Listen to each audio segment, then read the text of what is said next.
Hello and welcome to all students. Students, we are in the topic of chemical bonding, and in this our topic, in our last lecture, we have seen in detail about the sigma bond and pi bonds. So, let us now discuss what is the strength of sigma and pi bonds. Here, students, basically the strength of a bond which depends on the extent of overlapping. In case of sigma bond, the overlapping of orbitals takes place to a larger extent. Hence, we can say that the stronger bond is the sigma bond as compared with pi bond. Now, further, it is important to note that in the formation of multiple bonds between the two atoms of a molecule, pi bond is formed in addition to a sigma bond. That cases we will discuss in our next slide. Now, if we come to the point hybridization, Pauling, according to the concept of hybridization, according to him, the atomic orbitals combine to form new set of equivalent orbitals known as hybrid orbitals.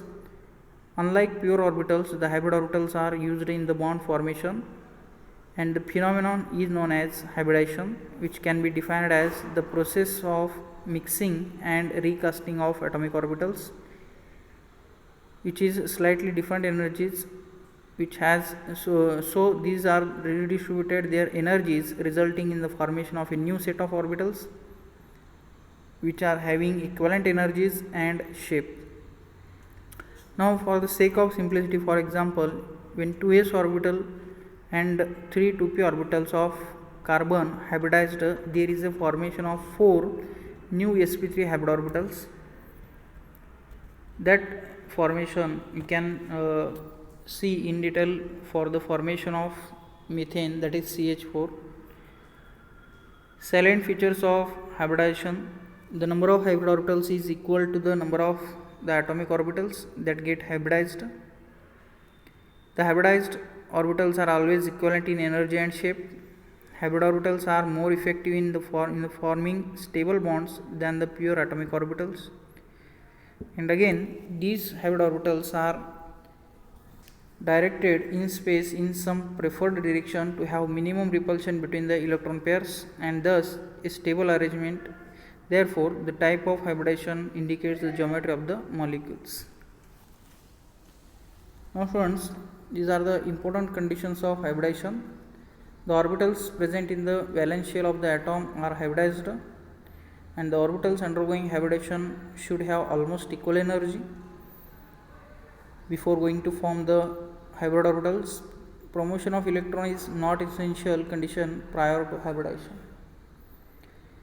Here it is not necessary to that only half filled orbitals participate in hybridization. In some cases, even filled orbitals of valence shell can take part in the hybridization. Now, what are the different types of hybridizations we are now going to look at here with the same examples. In that, the first one is sp hybridization. This type of hybridization involves the mixing of one s and one p orbital, resulting in the formation of two equivalent sp hybrid orbitals. The suitable orbitals for sp hybridization are s and p orbital. If the hybrid orbitals are lie along the z-axis, each sp orbital has 50% s character and 50% p character. In the next example, we are going to discuss this explanation. Such a molecule in which the central atom is sp hybridized and linked directly to two other central atoms possessing the linear geometry. This type of hybridization is also known as diagonal hybridization. Now, students, look at this one of the example, formation of BeCl2.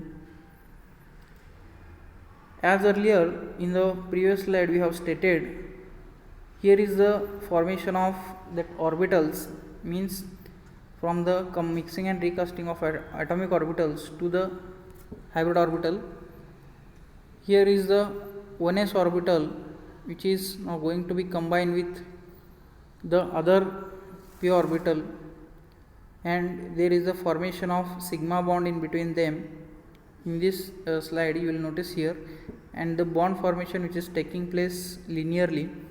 Therefore, the bond angle between there is 180 degree. Now some examples of sp hybridized molecules are now we are going to discuss. BeCl2, the ground state electronic configuration of Be, that is beryllium, is 1s to 2s2. In the excited state, one of the 2s electrons is promoted to a vacant 2p orbital to account for its bivalency. Means one of the electron from 2s orbital now can be jumped into the corresponding their p orbital and gets hybridized to form two sp hybridized orbitals. These two sp hybrid orbitals are oriented in opposite direction, forming an angle of 180 degree, and each of the sp hybridized orbital overlaps with the 2p orbitals of chlorine axially, and there is a formation of sigma bond which is now going to take place, that we have shown here. That is, half filled electron of beryllium atom is going to be combined with half filled electron of chlorine. There are two bonds are going to be formed here, and there is the formation of two sigma bonds are takes place.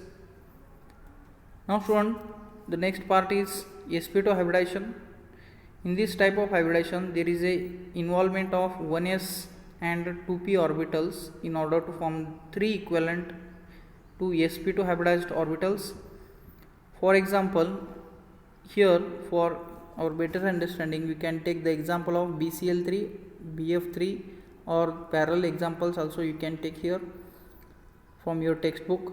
The ground state electronic configuration of the central atom boron is 1s2, 2s2, 2p2, and in the excited state what happens, one of the 2s electrons is promoted to a vacant 2p orbital because there is a empty orbital is present in the 2p orbital, that is 2p1x, 2p1y and 2p0z. So one of the electron from s orbital is now going to combined with it can jump into the during the excited state, electron can be jumped from 2p orbital. These three orbitals, that is 1 2s and 2 2p orbitals hybridized to form three sp2 hybrid orbitals. The three hybrid orbitals so formed are oriented in a trigonal planar arrangement that we have seen in our textbook, and overlap with 2p orbitals of chlorine to form three BCl bonds. Therefore, in BCl3 the geometry is trigonal planar with ClBCl, that is bond angle is having 120 degree. Now look at this figure, you will notice here in the formation of BCl3, boron is at the center. It has the hybrid orbit, it has the atomic orbitals like one 2s orbital and having two 2p orbitals, and each has one unpaired electron, and that unpaired electron is now going to be sharing with the incoming chlorine atom. So there is a formation of three sigma bonds are takes place here, and here the bond angle, if we look at in the slide, the bond angle between ClBCl is 120 degree because the geometry which is we have seen here is trigonal planar, so the bond angle will be 120 degree. Now students, similar to that we are going to study the next hybridization, that is sp3 hybridization. In this type of hybridization, it can be explained by taking the example of methane molecule, in which there is a mixing of one s orbital and three p orbitals of the valence shell to form four sp3 hybrid orbitals of having equivalent energy and shape.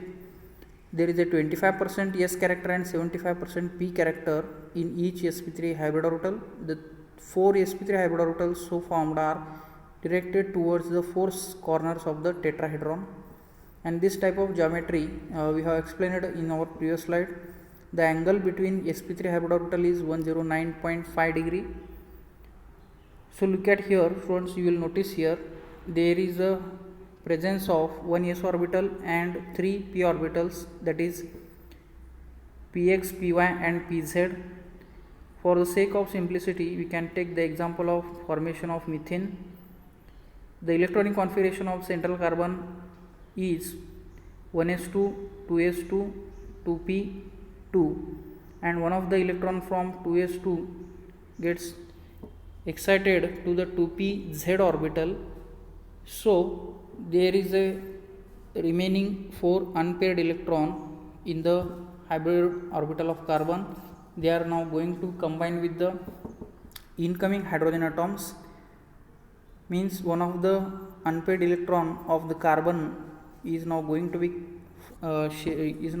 formed with the incoming hydrogen atom. So there is a formation of CH4 is now going to be takes place, and here the bond angle between HCH will be 109 degree or 109.5 degree, or sometimes we can also say 109.28 minutes. In case of minutes, you can say 28 minutes, and there are formation of 4 sigma bonds are now going to take place in the formation of CH4. Now similar examples of sp3 hybridization also you can take. The structure of NH3 and H2O molecules. Here also for the formation of NH3 and H2O, there is a valence, there is a repulsion between their lone pairs is going to be takes place. So this study or this hybridization in which the geometry of such a molecules is different than that of the methane, that is, if we consider here that in the formation of methane there is a formation of tetrahedron, but here sometime in some different examples of sp3 hybridization their geometry can be changed according to the VSEPR theory.